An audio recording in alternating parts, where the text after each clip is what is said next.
नमस्कार, जय माता दी। मन्नू जिंदगी यूट्यूब चैनल में आप सभी का स्वागत है। फ्रेंड्स, हम जानेंगे कि भगवान शिव और माँ गंगा का क्या है संबंध और गंगा की उत्पत्ति की पौराणिक कथा।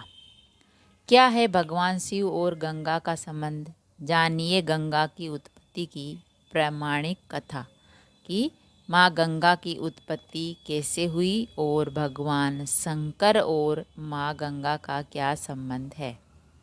गंगा नदी सबसे पवित्र नदी है। गंगा का उद्गम है जो हिमालय में तिब्बत सीमा के से होता है और गंगोत्री उत्तराखंड राज्य में स्थित गंगा का उद्गम स्थल है।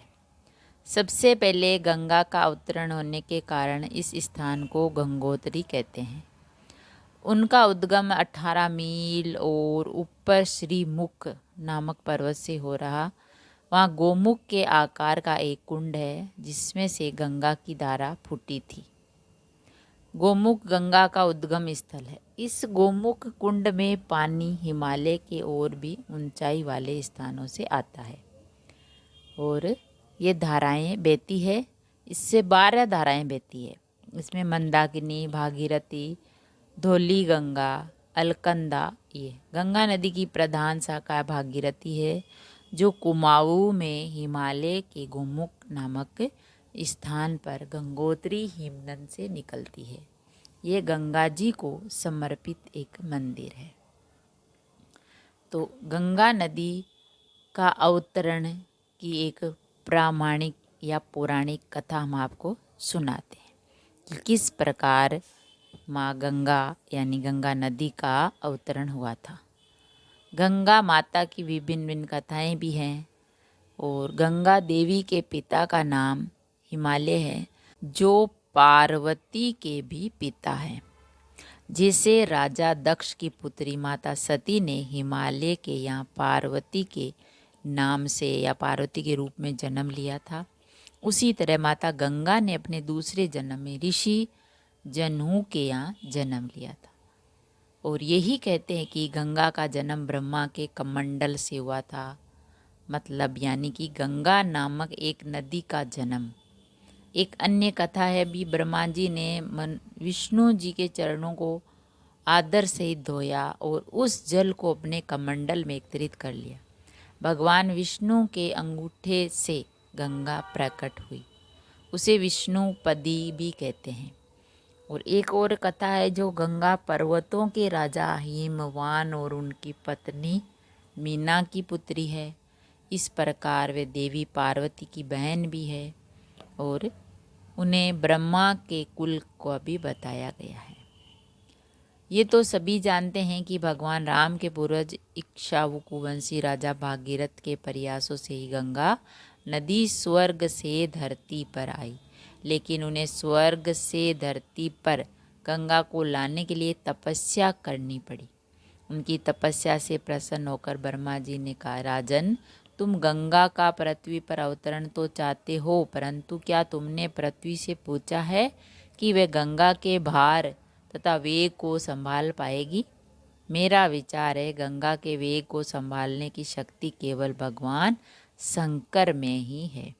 इसीलिए उचित यही होगा कि गंगा का भार एवं वेग संभालने के लिए भगवान शिव का अनुग्रह प्राप्त कर लीजिए। महाराज भागीरथ ने वैसे ही किया। उनकी कठोर तपस्या से प्रसन्न होकर ब्रह्मा जी ने गंगा की धारा को अपने कमंडल से छोड़ा। तब भगवान शंकर ने गंगा की धारा को अपनी जटाओं में समेटकर जटाएं बांध ली। बाद में भागीरथ की आराधना के बाद उन्होंने गंगा को अपनी जटाओं से मुक्त कर दिया। तो कहते हैं कि ब्रह्मचारिणी गंगा के द्वारा किए स्पर्श से ही महादेव ने उन्हें अपनी पत्नी के रूप में स्वीकार किया। पत्नी पुरुष की सेवा करती है तो उसका वास पति के हृदय में अथवा चरणों में होता है, किंतु भगवती गंगा शिव के मस्तक पर विराजित है। भगवान विष्णु के अंगूठे से गंगा प्रकट हुई, अतः उसे विष्णुपदी भी कहते हैं। भगवान विष्णु के प्रसाद रूप में शिव ने नदी गंगा का पत्नी के रूप में स्वीकार किया। जो कि शंकर और पार्वती के पुत्र कार्तिकेय का गर्भ भी देवी गंगा ने धारण किया। गंगा के पिता भी हिमवान है, अतः वो पार्वती की बहन है। स्कंद पुराण के अनुसार देवी गंगा कार्तिकेय यानी मुरुगन की सौतेली माता है। कार्तिकेय वास्तव में शंकर और पार्वती के एक पुत्र हैं। पार्वती ने अपने शारीरिक मेल से गणेश की छवि का निर्माण किया, लेकिन गंगा के पवित्र जल में डूबने के बाद गणेश जीवित हो उठे। इसीलिए कहते हैं कि गणेश की दो माताएं हैं, पार्वती और गंगा। इसीलिए उन्हें द्विमात्र तथा गंगा का पुत्र भी कहते हैं। ब्रह्म वैतरण पुराण में भी है कि विष्णु की 3 पत्नियां जिनकी आपस में बनती नहीं थी, इसलिए उन्होंने केवल लक्ष्मी को अपने साथ रखा और गंगा को शिवजी के पास तथा सरस्वती को ब्रह्मा जी के पास रखा। तो फ्रेंड्स, गंगा नदी का भगवान शंकर से यही संबंध है कि उन्होंने गंगा नदी को अपनी जटाओं में समाया था, क्योंकि गंगा नदी का वेग इतना तेज प्रवाह था जो कि पृथ्वी सहन नहीं कर सकती थी। तो शंकर भगवान ने अपनी जटाओं में माँ गंगा को समाया और फिर पृथ्वी पर प्रवाहित किया।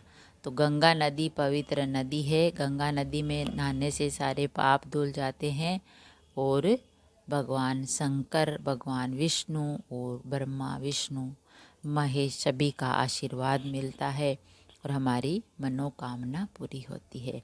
तो हमने जाना कि भगवान शिव और माँ गंगा का संबंध क्या है और गंगा की उत्पत्ति की प्रामाणिक कथा भी हमने जानी। अगर वीडियो अच्छा लगा तो लाइक और शेयर ज़रूर करें।